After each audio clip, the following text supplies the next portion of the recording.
Hello সবাইকে, আশা করি সবাই ভালো আছো এবং সুস্থ আছো। Welcome to my new blog. আজকে একটু লম্বা ভিডিও নিয়ে চলে আসছি। এখন যে ক্লিপগুলো দেখতে পাচ্ছ, এটা হচ্ছে আমার ছেলেকে নিয়ে একটু বিকেলবেলা হাঁটতে চলে গেছিলাম। তো ওর হঠাৎ করে মনে হলো একটু আইসক্রিম খাবে, তো ওর এই আবদারটা পূরণও করলাম। ও কখনো এই আইসক্রিম আসলে টেস্ট করে না। তো ওকে আইসক্রিম খাওয়াতে খাওয়াতে হঠাৎ করে দেখলাম আকাশ থেকে সুন্দর মতো প্লেন যাচ্ছে, জিনিসটা অনেক সুন্দর লাগছিল দেখতে। তো যাই হোক, ও বাইরের রেস্টুরেন্টে খেতে চাচ্ছিল অনেক সেদিন বিকেলবেলা। তো ভাবলাম বাসায় এসে ওর জন্য একটু পাস্তা করে দিই, যেহেতু বাইরের খাবারটা আমি একটু তুলনামূলক ওকে কম দেওয়ার চেষ্টা করি। তো দেখতেই পাচ্ছ, পাস্তা আর হচ্ছে গাজর আমি ফুটাতে দিয়ে দিই। তো পাস্তা সিদ্ধ হয়েছে কিনা এটা চেক করছিলাম, আর পাশাপাশি আমি সব হচ্ছে ইনগ্রিডিয়েন্টসগুলো আমি কেটে কেটে রেখে দিয়েছিলাম। তো যেহেতু বাবুর জন্য রান্না করব, তো অতটা ঝাল আর আমি কোনো মশলা ইউজ করি না। তো পাস্তাটা সিদ্ধ হয়ে গিয়েছে। তো সিদ্ধ হওয়ার পরে পাতিলটা ধুয়ে পাস্তাটা হচ্ছে একটু নর্মাল পানিতে হচ্ছে ধুয়ে নিচ্ছিলাম। তো এই অন্য পাশে আবার হচ্ছে আমি চুলাতে তেল দিয়ে দিচ্ছিলাম কড়াইতে।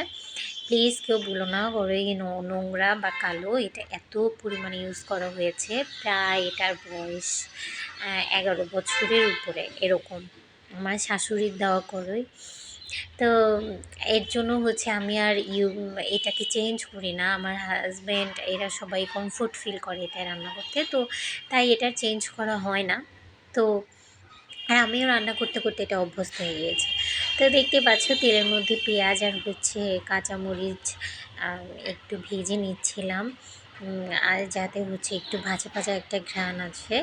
তো আমি আসলে যেহেতু আমার বাবুর জন্য রান্না করছিলাম, তো খুবই সিম্পল ওয়েতে একদম রান্না করার চেষ্টা করছিলাম। তো পরের ক্লিপে দেখতে পাচ্ছ আমি আসলে ততক্ষণে ডিম অ্যাড করে দিয়েছিলাম, 2টা ডিম দিয়েছিলাম, কারণ হচ্ছে ওই তো 2 ভাগে বা 3 ভাগে খাবে। তো ডিম অ্যাড করে দেওয়ার পরে একটু নাড়াচাড়া করছিলাম। নাড়াচাড়া করার পরে আমি আসলে এটায় হচ্ছে একটু ভাজা ভাজা হোক এমন সময় আমি হচ্ছে পাস্তা দিয়ে দিব। তো আমি আসলে ডিমটাকে ভাজা ভাজাই করে নিচ্ছিলাম।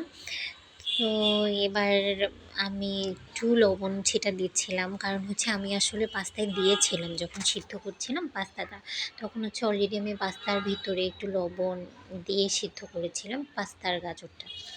তাও একটু হচ্ছে ডিমটা যখন ভাজা ভাজা করছিলাম তখন হচ্ছে একটু লবণ দিয়ে নেই। তো যাই হোক, এর মাঝখানে হচ্ছে একটু নাড়াচাড়া শেষ করে আমি হচ্ছে পাস্তাটা আর হচ্ছে গাজর যে সিদ্ধ করে রাখা ছিল ওটা দিয়ে দিই। তো এখন একটু নাড়াচাড়া করে পুরোটা মিক্সড করে নেব।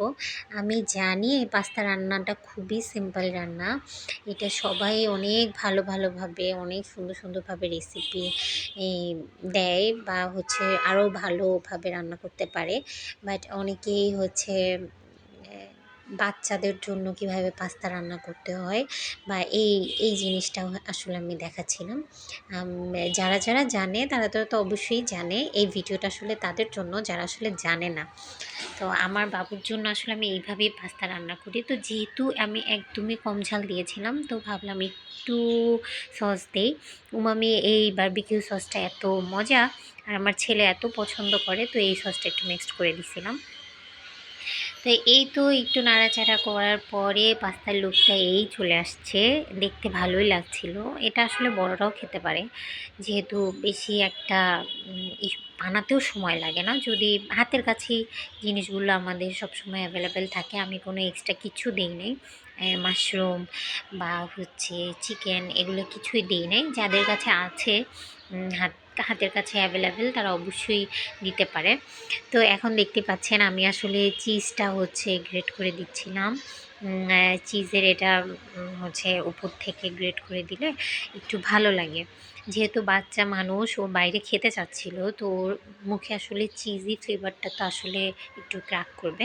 তো আমি আসলে চিজটা একটু মিক্সড করে দিচ্ছিলাম পাস্তায়, যাতে ওর ভালো লাগে খেতে, ওর ইন্টারেস্ট হয় খেতে। তো মনে হলো হঠাৎ করে যে না আরেকটু দেই, তাহলে হয়তো ওর আরেকটু ভালো লাগবে। আমি আরেকটু চিজ অ্যাড করে দিই। তো যাই হোক, এই যে লাস্টে ফাইনালি পাস্তার লুক। আমি আর কিছু দিছিলাম না, একদম ওইরকম অবস্থায় কিছুক্ষণ নাড়াচাড়া করে তারপরে এই যে পাস্তাটা বেড়ে নেই আমার ছেলের জন্য, যাতে ওর দেখতে একটু ভালো লাগে, সুন্দর লাগে, এর জন্য আর কি। তো যাই হোক, তারপরে যেহেতু শুক্রবার দিন আমি কী ইবাদত করি বা কী করা হয় সেগুলো আজকে একটু শেয়ার করব। তো আমি চেষ্টা করি শুক্রবার দিন 12টার মধ্যে ছেলেরা যখন জুমায় যায় গোসল করে, তখন খুতবা শুনতে, ছেলেদের পরপরই আমি গোসলটা করে নিতে। তো গোসল করার পরে আমার হয়তো 12টা থেকে সোয়া 12টায় এরকম বা 12টা 20-এর মধ্যে আমার গোসল হয়ে যায়। তো আমি 12:30টার দিকে যখন ওরা বের হয়ে যায় মসজিদের উদ্দেশ্যে, মানে আমার হাজব্যান্ড এবং আমার ছেলে দুজনেই যায় মসজিদে শুক্রবার দিন, আলহামদুলিল্লাহ। তো ওরা দুজন যখন চলে যায় মসজিদে, তখন আমি আসলে কোরআন শরীফ নিয়ে বসি। তো সেটা 12:30টার মধ্যে আমি বসি কোরআন শরীফ নিয়ে।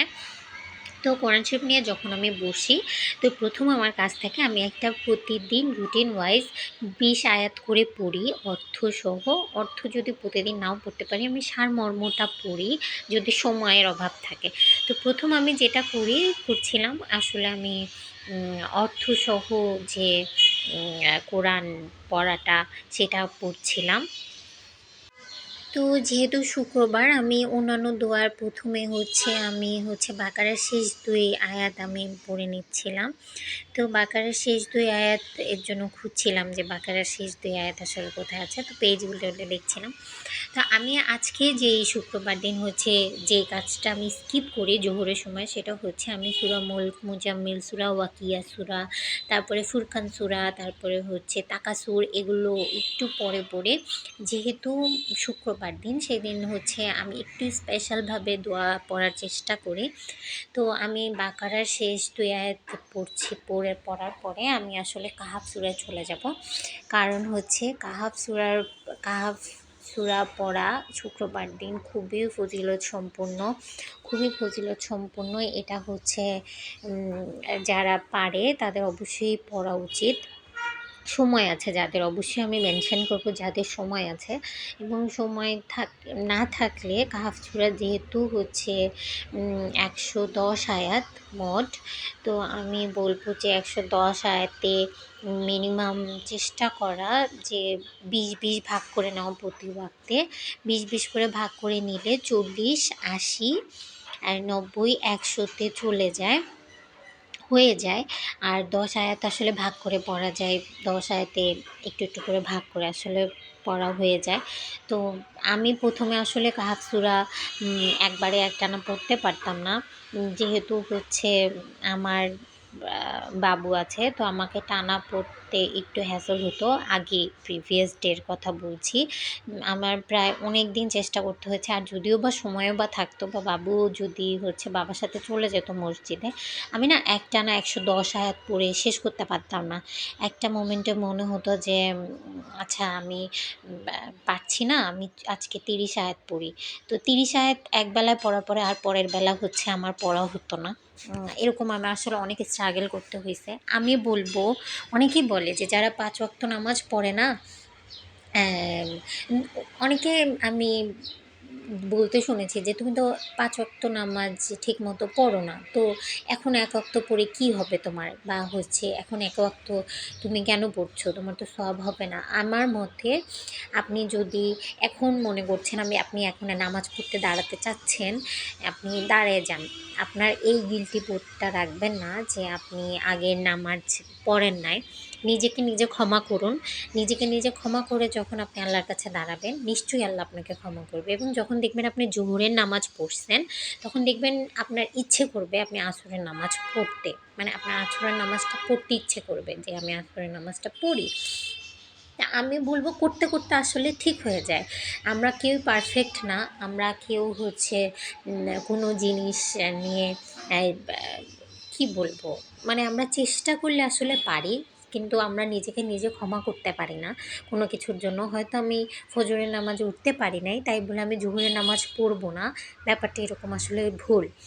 তো আজকে যেহেতু আমার কাহাফ সূরা পড়ার দিন, শুক্রবার দিন, আমি এই কাহাফ সূরা মানে প্রতি শুক্রবার পুরোটা শেষ করার জন্য স্ট্রাগল করতাম। আলহামদুলিল্লাহ আলহামদুলিল্লাহ আমি এই শুক্রবার প্রপারলি কাহাফ সূরা শেষ করতে পারছিলাম এবং আমার এত শান্তি লাগছিল আমি যখন কাহাফ সূরাটা পুরো শেষ করি। আমার অনেকটা সময় লাগছে যদিও কাহাফ সূরা শেষ করতে, বাট আমি ব্লেসড যে আমার সেক্ষেত্রে আমার কষ্ট হয় নাই বা আমার যে লম্বা সময়টা লাগছে আমার মনেই হয় না যে আমার এতটা সময় লেগে গেছে। কারণ আমি যখন পড়তেছিলাম, কয়েকদিন ধরে পড়তেছিলাম, পড়তে পড়তে না কিছুটা জিনিস আয়ত্তে চলে আসছে। পরপর কয়েক সপ্তাহ ধরেই তো আমি ট্রাই করছিলাম যে পুরো কাহাফ সূরাটা আমি ফ্রাইডেতে শেষ করব। তো পড়তে পড়তে আসলে হয়ে যায় এই জিনিসটা। আমরা শিখে যাই। আমাদের কিছু কিছু ছোট ছোট দোয়া, ছোট ছোট ফজিলতগুলো যখন আমরা খেয়াল করব বা আমরা নবীজিদের সব সুন্নাহগুলো যখন একটু একটু করে মানা শুরু করব, তখন দেখব যে হ্যাঁ, দাঁড়ায় পানি খাবো না, একটু বসে পানি খাই। তারপরে এই মানুষটাকে চিনি না, বাট এই মানুষটা আমার হয়তো দূর সম্পর্কের কোনো পরিচিত, তা আমি একটু সালাম দিয়ে বিনিময় করে কথা বলি। তো আমাদের এই ছোটো ছোটো পরিবর্তনগুলোই আসলে আমাদের বড় বড় পরিবর্তন নিয়ে আসে। আমরা সপ্তাহে একদিন তাহাজ্জুদ পড়ি, তারপরে 3 দিন পড়লাম সপ্তাহে, তারপরে সপ্তাহে 4 দিন পড়লাম, তারপরে হয়তো দেখা যাবে আমরা রেগুলার তাহাজ্জুদ পড়ছি। ব্যাপারটা এরকম হয়ে যায়। তো আমি আসলে ছোটো ছোটো ছোটো ছোটো জিনিস দিয়ে নিজেকে পরিবর্তন করতে চাই। তো যাই হোক, আমি কাহাফ সূরাটা আসলে পড়ছিলাম তখন। তো আমার মনে হলো যে কাহাফ সূরাটা তখন যখন আমি পড়ছিলাম তখন দেখলাম আমার মুখের ফ্লোটা, মানে পড়ার যে ফ্লোটা সেটা আগের থেকে একটু বেড়ে গেছে। মানে আগে যে সমস্যা হতো না একটু বেঁধে বেঁধে পড়াটা, সেটা দেখছিলাম আজকে হচ্ছিল না। তো আমি দেখছিলাম স্মুথলি পড়ছিলাম বা আমি আয়াতের দিকে খেয়াল করছিলাম না। যে আমার বেশিরভাগ যে সমস্যাটা হয়, আমি আয়াত ফলো করি যে আমি কত আয়াতে আছি। ও আচ্ছা, 110 আয়াত, আমি মাত্র 10 আয়াত পড়লাম, এখনও 100 আয়াত বাকি। বাট আমি আজকে সেগুলো কিছু নোটিস করিনি। আজকে জাস্ট ফোকাস করছিলাম, আমি লাইনগুলো পড়ছিলাম আর ফিল করছিলাম যে এই লাইনগুলো আসলে কী ধরনের ফজিলতপূর্ণ বা কী বার্তা দেওয়া হচ্ছে আমাদের। তো আমি আসলে সেই ফিল নিয়ে পড়ছিলাম। তো আমি নামাজের ক্ষেত্রেও সেই কাজটাই করি। যখন আমি নামাজ পড়ি অর্থ সহকারে পড়ার চেষ্টা করি। Please ignore my background sound please, because আমি যখন এখন সাউন্ড দিচ্ছি এখন আমার ছেলে ঘুমাচ্ছে, এর জন্য আমার এখন বাধ্য হয়ে সাউন্ড না মানে ভয়েস দিতে হচ্ছে। খুবই দুঃখিত এর জন্য। তো আমার মনে হলো আমি মাঝখানে বেশি গ্যাপ দিয়ে ফেলছি, আমি ভিডিও দেই নাই। তো আজকে মনে হলো আমার ভিডিও দেওয়াটা দায়িত্বের মধ্যে পড়ে। তো আজকে আসলে আমি এত ব্যাকগ্রাউন্ড সাউন্ডের মধ্যেও আমি ভয়েস ওভার দিতে বসছি। তো এই তো আমি আসলে যেটা মেইন বুঝাতে চাচ্ছিলাম যে ছোট ছোট আসলে ইবাদতগুলো করা খুব দরকার আমাদের জন্য। তো কাহাফ সূরাটা যারা পারেন শুক্রবার দিন একটু পড়ার চেষ্টা করবেন। যদি না পারেন তাহলে অন্ততপক্ষে শোনার চেষ্টা করবেন, যাতে আপনি শুনতে শুনতেও একটা অভ্যস্ত হয়ে যান। তো আসলে আমি আমার কোরআন শরীফ যখন পড়ছিলাম, আমার বাইরের সানলাইটটা এত সুন্দর লাগছিল, কোরআন শরীফ উপরে এত সুন্দর করে সানটা আসলে পড়ছিল, আলোটা, মানে আমার অনেক ভালো লাগছিল। তো এই তো কাহাফ সূরা পড়ে শেষ করতে করতে অলরেডি 1:30টা বেজে গেছে। আমি আপনাদের দেখাচ্ছিলাম যে অলরেডি 1:30টা বেজে গেছে। তো আমি তাড়াতাড়ি নামাজে দাঁড়াই যাই। তো আমি শুক্রবার দিন নামাজই একটু লং টাইম নিয়ে পড়ি, অনেকটা সুন্নত শেষ করে বা জোহরের নামাজের পরে আসলে নফল পড়ি। তো নফলের পরে আমি দোয়া দরুদ পড়ছিলাম। দোয়া দরুদ পড়ে সুবহানাল্লাহ, আলহামদুলিল্লাহ, আল্লাহু আকবার এগুলো পড়ছিলাম। তো আমি নামাজ শেষে একটু ওজিফা পড়ি। তো ওজিফায় আমি 7 সালাম, 7 সালাম বলতে যেটা বোঝায় সেটা এখানে 7টা সালাম থাকে। সেই 7টা সালাম পড়লে সকল ধরনের বিপদ আপদ বা জিন পড়ি বা জাদু টোনা যেগুলো করা হয় সেগুলো থেকে মুক্তি পাওয়া যায়। আর কালেমা 4টা পড়ার চেষ্টা করি। 4 কালেমা আমি নামাজ শেষে পড়ি। তো এই ছিল আমার শুধু জোহর বাদের ইবাদত। বাকি যে ছোট ছোট ইবাদতগুলো করি সেগুলো আসর, মাগরিব, এশার পর করি একটু একটু করে, যাতে আমার একবারে চাপ না পড়ে। আর তারপর পড়তে বসি। ভালো থাকবেন। আল্লাহ হাফেজ।